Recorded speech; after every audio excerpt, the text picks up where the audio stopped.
इस संसार में जीने के लिए हमारा जीवन में एक जन्म परमेश्वर ने दिया है। वो जन्म का नाम है शारीरिक जन्म। इसलिए हम इस धरती पर आया, हमारे लिए पापा मम्मी मिल गया, भाई बहन लोग मिल गया, शरीर मिल गया, हम अभी यहाँ रहते हैं। एक शारीरिक जन्म हमारा जीवन में होने का कारण हम इस धरती पर जन्म लिया, अभी धरती के ऊपर चलते हैं, फिरते हैं, बात करते हैं, वास करते हैं, रहते हैं, है ना? पक्का है ना? अगर शारीरिक जन्म नहीं होते तो इस धरती के ऊपर रहना किसी को साध्य है क्या? असंभव है, कभी भी यह नहीं रह सकते हैं। इसलिए पृथ्वी पर रहने के लिए एक शारीरिक जन्म का जरूरत है। तो समझ लीजिए, आध्यात्मिक साम्राज्य के अंदर, आत्मिक दुनिया के अंदर रहने के लिए हमारे लिए एक आत्मा का जन्म का जरूरत है। आमीन। शारीरिक जन्म लेने से हम धरती पर रहते हैं, हम आत्मा का जन्म ले तो हम स्वर्ग में रहेंगे। ऐसे तो आपका मन में एक सवाल आया होगा, पास्टर जी ये आत्मिक जन्म क्या होते हैं? ये शक, ये सवाल आपका मन में आने से पहले दुनिया का एक पुराना धर्म था। वो धर्म का नाम है यहूदी धर्म। वो यहूदी धर्म के अंदर एक बहुत बड़ा धर्म गुरु रहता था। उनका मन में ये सवाल आया, ये आत्मिक जन्म कैसे ले सकते हैं? ये आत्मिक जन्म क्या होते हैं? एक धर्म का गुरु के दिल के अंदर ये शक आया है तो समझ लीजिए, हमारा मन के अंदर ऐसे शक आना एक असाधारण बात नहीं है, एक साधारण बात है। बाइबल के अंदर इसका बारे में क्या लिखा है? पढ़िए, यूहन्ना रे सुसमाचार 3 अध्याय 1 से लेकर 6 वचन तक कोई पढ़िए। फरीसियों में निकोदेमुस नाम का एक मनुष्य था जो यहूदियों का सरदार था। उसने रात को यीशु के पास आकर उससे कहा, हे रब्बी, हम जानते हैं कि तू परमेश्वर की ओर से पुत्र होकर आया है, क्योंकि कोई इन चिन्हों को जो तू दिखाता है, यदि परमेश्वर उसके साथ ना हो तो तू नहीं दिखा सकता। यीशु ने उसको उत्तर दिया, मैं तुझसे सच सच कहता हूँ, यदि कोई नए सिरे से ना जन्मे तो परमेश्वर के राज्य को नहीं देख सकता। निकोदेमुस ने उससे कहा, मनुष्य जब बूढ़ा हो गया तो कैसे जन्म ले सकता है? क्या वह अपनी माता के गर्भ में दूसरी बार प्रवेश करके जन्म ले सकता है? यीशु ने उत्तर दिया, मैं तुझसे सच सच कहता हूँ, जब तक कोई मनुष्य जल और आत्मा से ना जन्मे तो वह परमेश्वर के राज्य में प्रवेश नहीं कर सकता। क्योंकि जो शरीर से जन्मा है वह शरीर है, और जो आत्मा से जन्मा है वह आत्मा है। आमीन। जो शरीर से जन्मा है शरीर है, जो आत्मा से जन्मा है वो आत्मा है। हम सबको एक शारीरिक जन्म मिल गया, इसलिए हम दुनिया में पप्पा मम्मी का बेटा बेटी बन गया। नहीं तो हमारा भारत का एक नागरिक बन गया। समझ में आ रहे?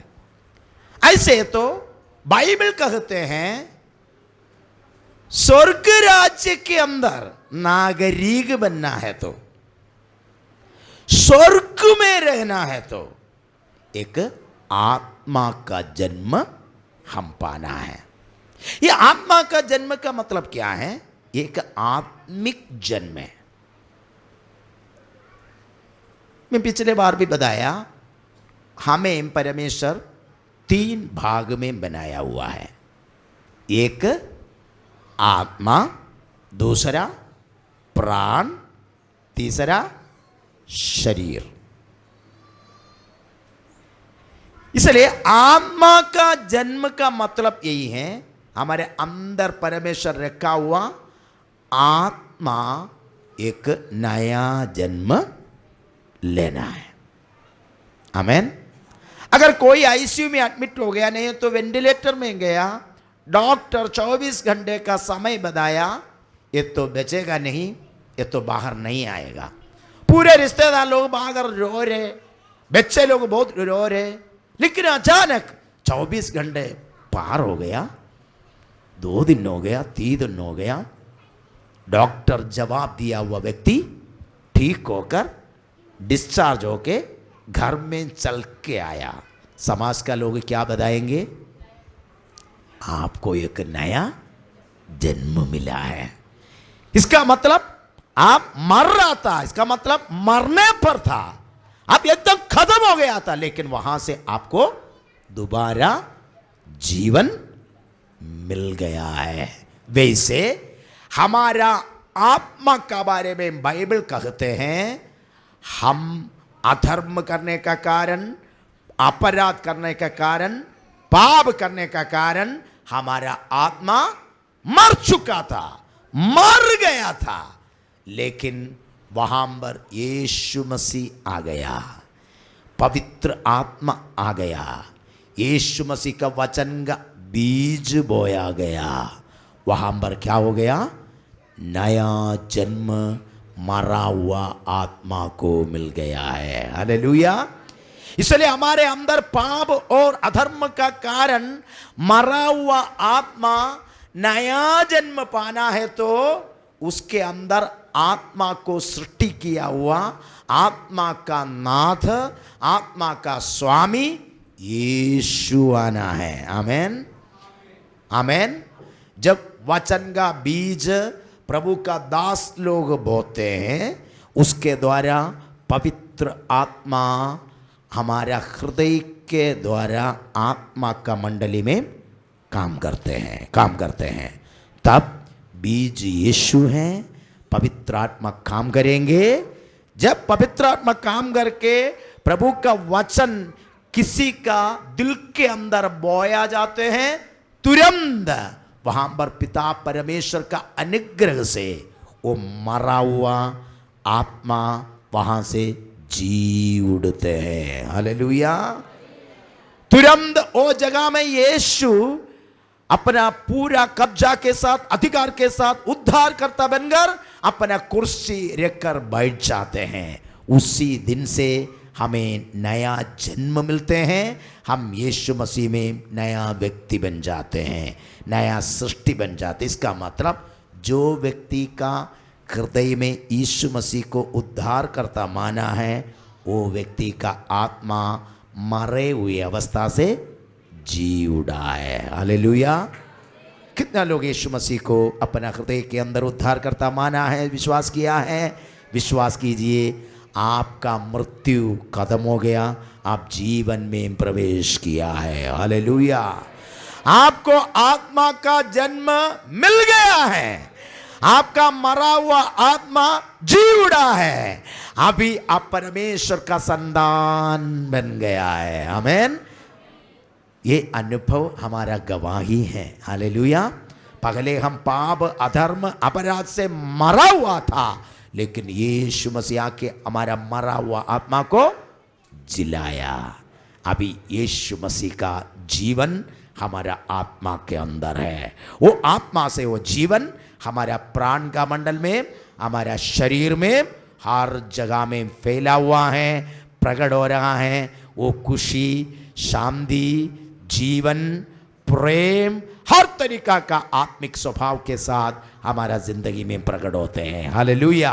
इसलिए हम प्रार्थना करते हैं, गीत गाते हैं, आराधना करते हैं, चर्च में जाते हैं, वचन पढ़ते हैं, पवित्र जीवन बिताते हैं, पाप छोड़ते हैं, हमेशा हमेशा प्रभु में आनंद रहते हैं। इसका लक्षण आपका आत्मा पुनर्जन्म पाया है। हालेलुया। मरा हुआ आपका आत्मा में जीवन आ गया, अभी आप नया जन्म पाया है। इसलिए भाई और बहनों, अगर मुझसे सुनने वाला किसी का भी जीवन में आत्मा का नया जन्म अभी तक नहीं हुआ है तो अभी भी अवसर है। अपने आंखों को बंद रखिए, दिल से बताइए, यीशु मैं मरा हुआ एक व्यक्ति हूं, आत्मिक विषय में मैं मरा हुआ एक व्यक्ति हूं, मेरा हृदय में आपके लिए खोलता हूं। यीशु जीवन का स्वामी, जीवन का नाथ, मेरा प्रभु, मेरा दिल में आइए, मेरा पाप को दूर कीजिए। पाप का कारण मैं मर गया था, लेकिन मेरा पाप को आप दूर कीजिए, आपके लहू से धो लीजिए, मुझे नया जन्म दे दीजिए। मरा हुआ ये इस अवस्था से मुझे आप जिला दीजिए, मैं आपके लिए जीऊंगा, मुझे आशीष करे। यीशु मेरे हृदय के अंदर उद्धारकर्ता का रूप में आज अभी मैं आपको बुलाता हूं, स्वीकार करता हूं, विश्वास करता हूं। यीशु मेरे आत्मा में आइए, मेरे हृदय में आइए, मेरा जीवन मेरे अंदर प्रकट हो जाए। मृत्यु पार करके मैं जीवन में चलना चाहता हूं, मुझे नया जीवन दे दीजिए, मुझे आशीष कीजिए, स्वर्ग के लिए मुझे लायक बना दीजिए। अब आ गया, मुझे नया जन्म दिया, जीवन दिया, इसलिए मैं धन्यवाद देता हूं। हाथों को उठाकर धन्यवाद दे दीजिए। यीशु आ गया, इसलिए आपका मृत्यु खत्म हो गया, अब जीवन में प्रवेश हो गया है, आप नया जन्म पाया है, अभी आप स्वर्ग के लिए लायक है, आप अनंत जीवन के लिए लायक है। यीशु का नाम से मैं आशीष करता हूं, यीशु का नाम से आमीन। पिता पुत्र पवित्र आत्मा का संगति हम सबके साथ हमेशा हमेशा होते रहे, आमीन। आज हमारा प्रार्थना सुना है, इसलिए धन्यवाद करें। Hallelujah, hallelujah, hallelujah. एक और बार तालियां बजा के हालेलुया बोलकर धन्यवाद करें। यीशु मसीह का जीवन अभी आपका अंदर है, अब मरा हुआ अनुभव में नहीं है, अभी आप जीवन प्राप्त किया हुआ है, अब कभी नहीं मरेगा। शारीरिक मृत्यु होने के बाद भी स्वर्ग में आप आनंद का जिंदा रहेंगे, आमीन। ये आशा के साथ, खुशी के साथ, जीवन के साथ आगे भी यीशु मसीह को महिमा करते रहिए। सबको जय मसीह की, आमीन।